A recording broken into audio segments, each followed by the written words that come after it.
Hey guys, Jeff here, Dice Setters. Today I did a different type of video, and I know a lot of people have been asking about it. So just the title kind of says it all. If I could go back in time and teach myself how to dice set, dice manipulate, I don't want to sit there and make people mad about using the wrong terminology, what would I tell myself? And that is what this video is. If I could go back in time, I would do things differently. And by doing things differently, it'll be quicker. It'll be way quicker to get you, it's basically fast tracked to where I am now. Just watch the video. I hope I answered all the questions. I try to keep it as simple as possible. But if I had to do it all over again, this is what I would do. I start off with, where to begin on the table, where to end on the table, and everything in between. And I hope this is a help for everyone who's thinking about doing this, or is going to do it, or has tried, and you're just like, you know what? I need that little bit of help. That little bit of help to push me over. Tell me what you think. Let me know if this has been a help for you. I had a contest, and those winners, we'll see what they won at the end of the next video you see. Yeah. So I'll be mailing those hopefully Friday. It all depends on what time I get out of my shop, but we try to close at noon, but sometimes that doesn't work. But hopefully if I get out of the shop by noon, I will head down, because I don't sit there and trust my own postal service for delivering packages. I actually go somewhere and they package everything for me. Makes it a lot more nicer. Because I don't want to lose packages. That's the worst thing I want to do. But so I actually go to a different town and have that done for me. I like it. I just sit there and say, this is going here, this is going here, this is going here. All right, see ya. It's nice. It's easy. But stay tuned for that. I sat there and rolled dice. You can see what was won. One person lives in Puerto Rico, so I'll be able to tell you just how expensive it is to sit there and send something to Puerto Rico. I know the last time, not the last time, second or third time the last, I mailed something to Hawaii. And I'm from Alaska. Hawaii is a whole new ball game. Alaska's expensive, but Hawaii, there's like twice as much. Anyhow, tell me what you guys think. Give me a like.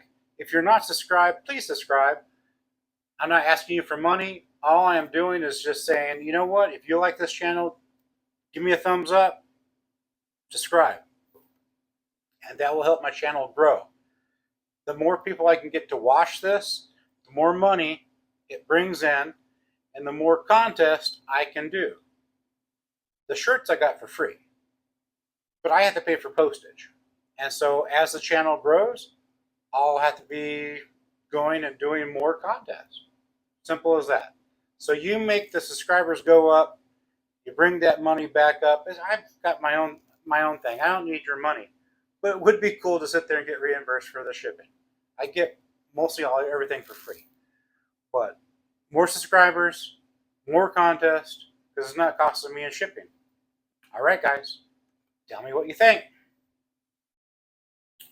Okay, so if I could fast track you through dice setting, dice manipulation, whatever it might be.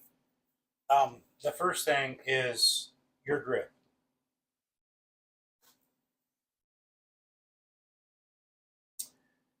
Pick one that you like. That's all I can sit there and say.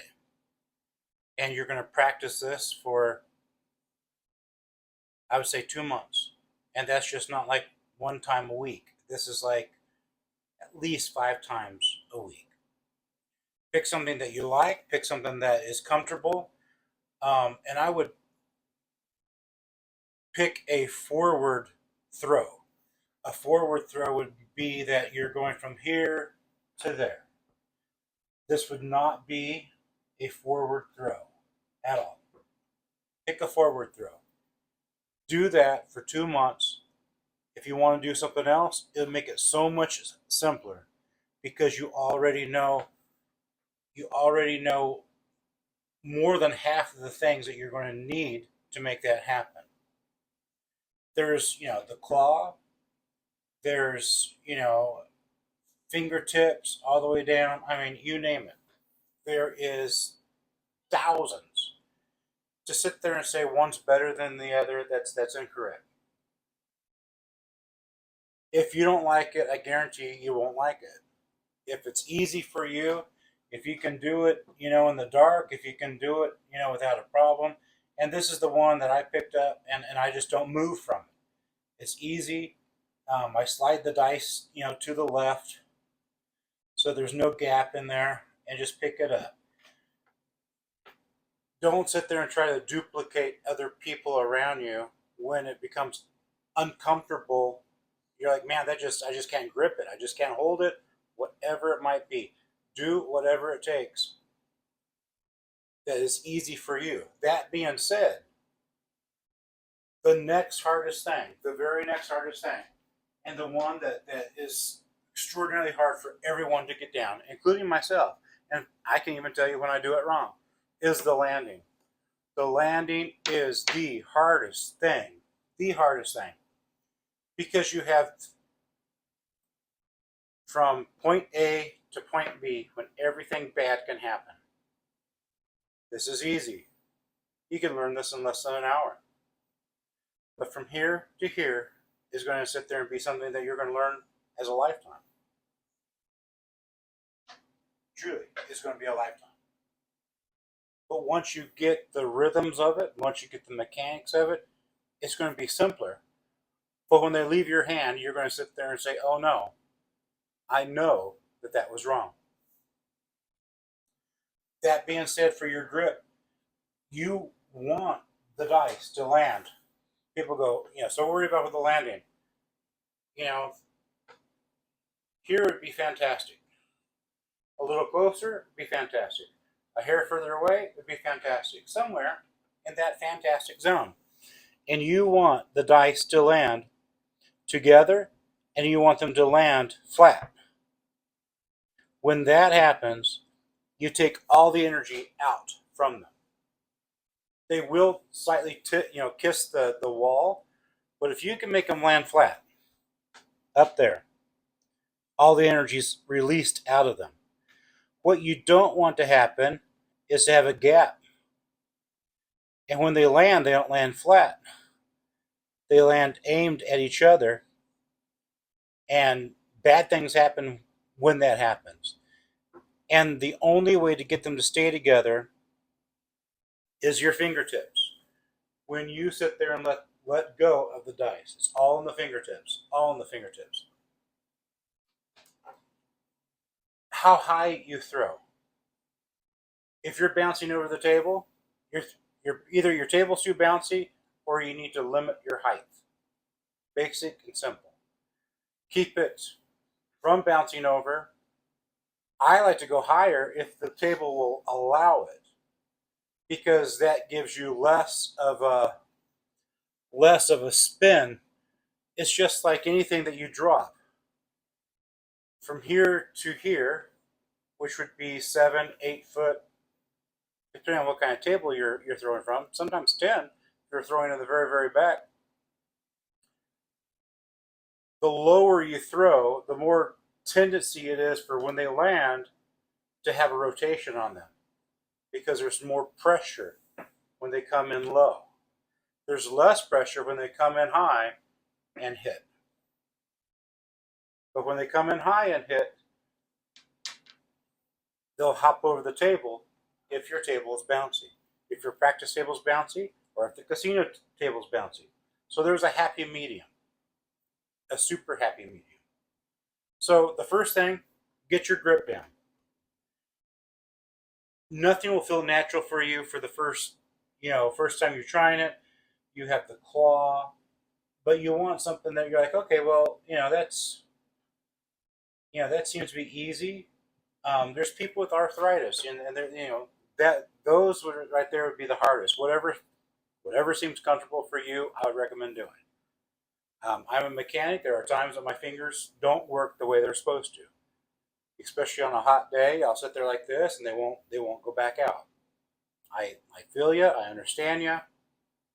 You want something that's going to work for you. Now you're going to sit there and determine how high are you? How high are those dice going to, do you want them to go? And again, you want it to the as high as you can without going over, and that will keep them flatter. The lower, as soon as it hits here, it's going to crash on the wall. You'll have more energy. And just practice. Practice with new dice. I cannot stress that enough. 500 rolls, get yourself some new dice. Do not use canceled dice. Do not use dice from Amazon. Do not use dice that that you found at Walmart. Casino Tiers has dice. They have not. They don't have them yet. They're taking orders for them, pre-orders, but they will have dice, and those are true casino dice. You don't want to practice with something subpar. You want to sit there and practice with something that is exact, the same, because it's going to make all the difference in the world. I would sit there and start using a set. If you're starting out right now, your set doesn't mean squat. Does not mean squat. Use something that's simple for you. So a hardware set. A hardware set to me is real simple. 1 2 1 2 2 3 2 3. Whatever you want to do. Now, I like the hardware set when you're practicing, because when it lands, it will tell you what the dice did. When it lands, if I have a 2, a 3, a 5, a 4, I know that the dice stayed in the rotation I put them. If you end up with a 1 or a 6, you know that something happened to that dice, whether it was when they landed, they tumbled to the left, tumbled to the right, but that will sit there and tell you exactly what your dice are doing. And write it down. They might not mean not much to you right now, but you want to write down what your results are. And don't sit there and put down 4. You want to sit there 2, 2. If you have different color dice, that make it easier. 1 for the left, 1 for the right, that way that you'll never get them confused. And you'll say, oh, this is stupid. No, it's not. I'm showing you a pattern. Now, your pattern will change from day to day. Some people might not agree with this, but I'm a mechanic. There are times that you might injure your shoulder. There are times that you wake up with stiffness. There are times, whatever reason, that your mechanic will differ just a hair enough, but don't get mad at that. If you sit there and say, man, yesterday I was doing so good. Now today it is different. Your bodies do change. Your bodies will sit there and do things that you can't even imagine. Don't sit there and lose heart. Don't sit there and scratch your head and go, I wonder why. I'm doing this for nothing. It's not that. But day to day, you will sit there and see changes. You will go for some period and say, I am not noticing any difference.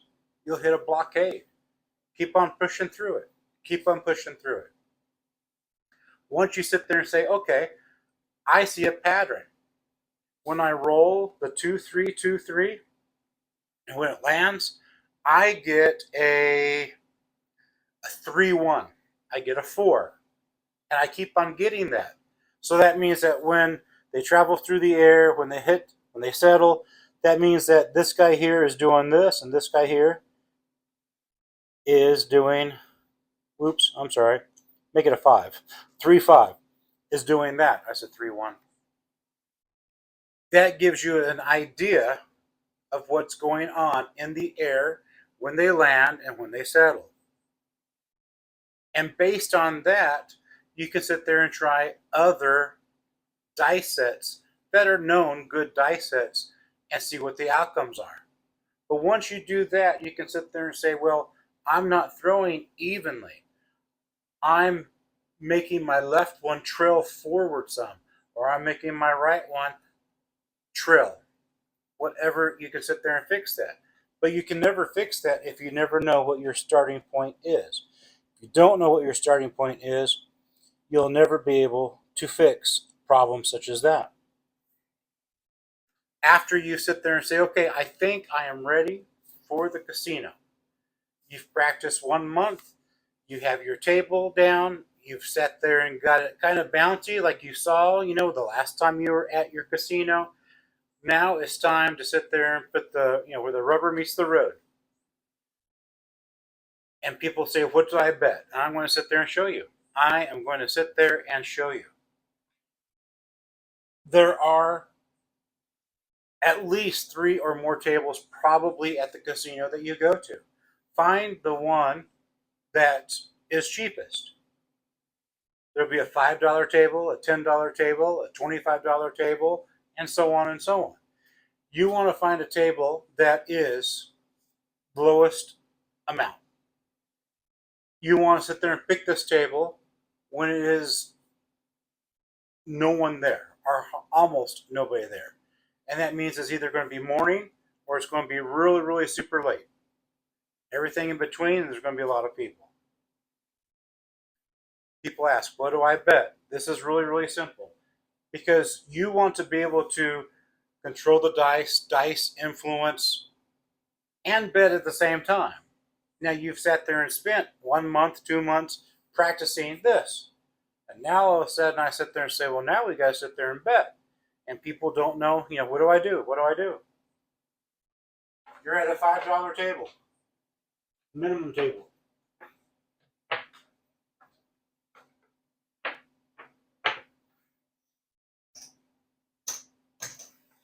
Bet minimum on your roll. It's up to you how long you leave those up. It's completely up to you how long you leave those up. If you know from your table at home or however you're practicing, I can roll 7 times before most time a 7. You're averaging 7-time roll or 5-time roll before 7 hits, whatever it might be. So once your point is set, say like it is 5. As long as you didn't roll a 2, a 3, 11, or 12, that's going to be 1 roll. So then roll 2 more times and tell the dealers to take this off. But you're going to have to get in the habit of placing bets when you're rolling. They're both equally important. You can't sit there and have one without the other. You're going to have to sit there and keep tabs of what are my bets doing. After you can sit there and do this confidently over and over again and not lose your money, there will be sometimes you might. Don't be worried about that. Once you're like, okay, I'm confident about doing this. I'm confident about leaving the puck on and leaving my bets on for 5 rolls. The next time you go to the casino, go to the next higher table. Go to the $10 table. Do the same thing. If you're absolutely afraid of it, just sit there and leave it for 1 roll after the point's set, and then turn your bets off. And then you want to sit there and make it longer. Sit there and go more times and then turn your bets off. This will get you accustomed of watching your bets, paying attention, counting your rolls. Those are all important. It's not all about setting the dice influencing. You have to bet at the same time. Once you sat there and said, okay, I'm confident with the $10 table. Move on over to the $25 table. Same thing. Once you reach the $25 table and you're confident in that, before you know it, you won't be sitting there laying across, because you know at this table that you do not sit there and ever roll a 10. You don't ever roll a 4. So at this moment, you're not going to sit there and bet the 4 and 10. You're going to bet the inside. and you're going to sit there and do it to a count of 3, press them as they go, collect after the 3rd press, and then you're going to build up your 4 and 10. However you might want to do it. There's thousands of ways of doing that. But you will notice as you're growing, you will sit there and say, there's no sense of me, I don't hit the 6 and the 8. I only hit outside numbers. So there's no sense of putting them up there. You're going to have to change the way you bet because you're getting smarter, you know the table, and now you're moving up. 4 and 10 are very important. The reason why 4 and 10 are so important is because you can buy the 4 and 10. And then basically after that, everything kind of doubles. They can be definitely your friend. And so you'd want to sit there and practice until you sit there and are confident that you can hit a 4 and 10. The more 4s and 10s you can sit there and hit, the more you can sit there and double up the 4 and 10. You can start off with a $25 table. You can start off with $25.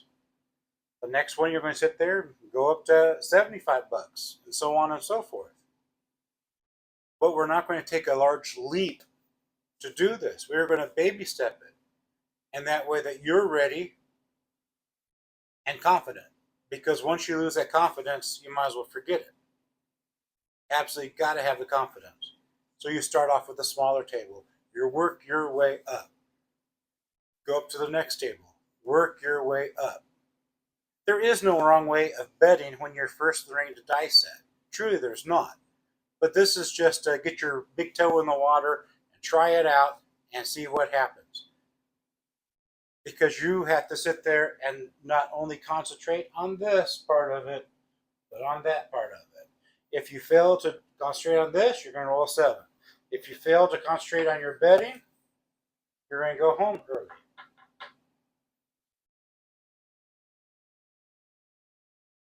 Again,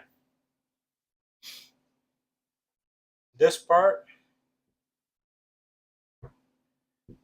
doesn't take long.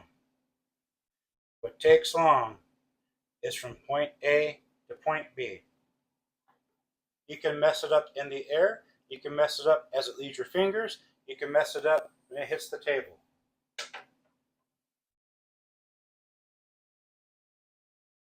Put in the practice, and I guarantee you, you will see results.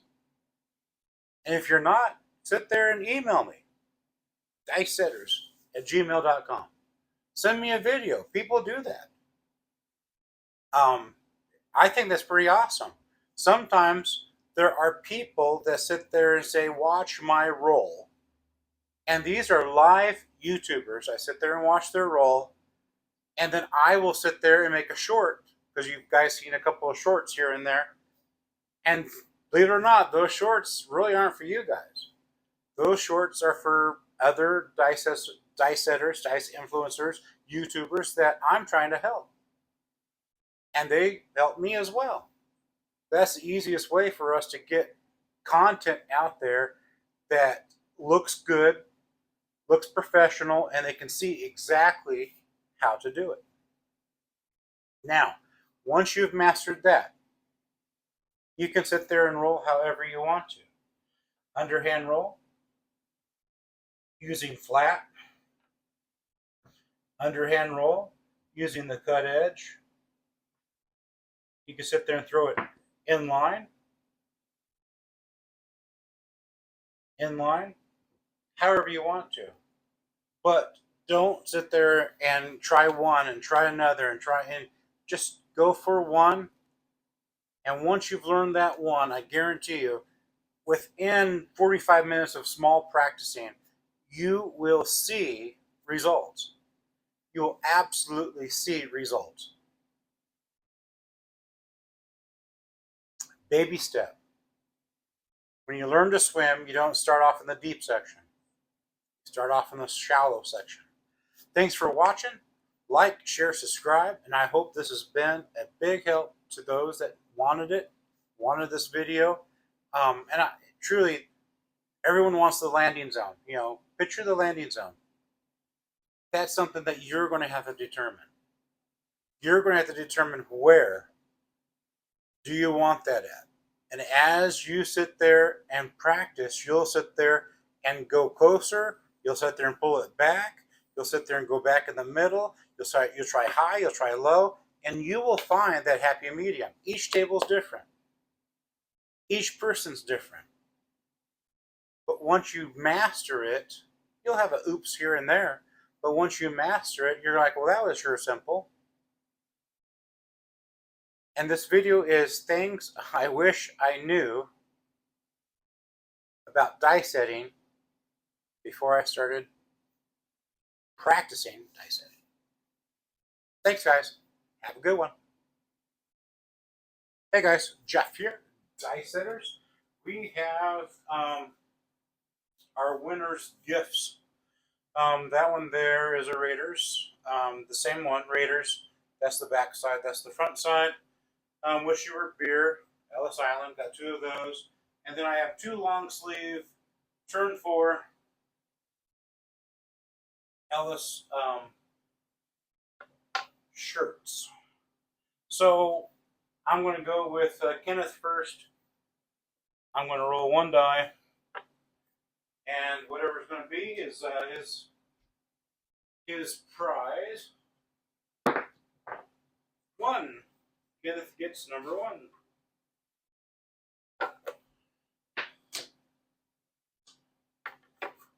Okay, second person is Dennis. Number 1. So being that's number 1, we'll just move. Same one, same thing. And the last person is going to be Rod.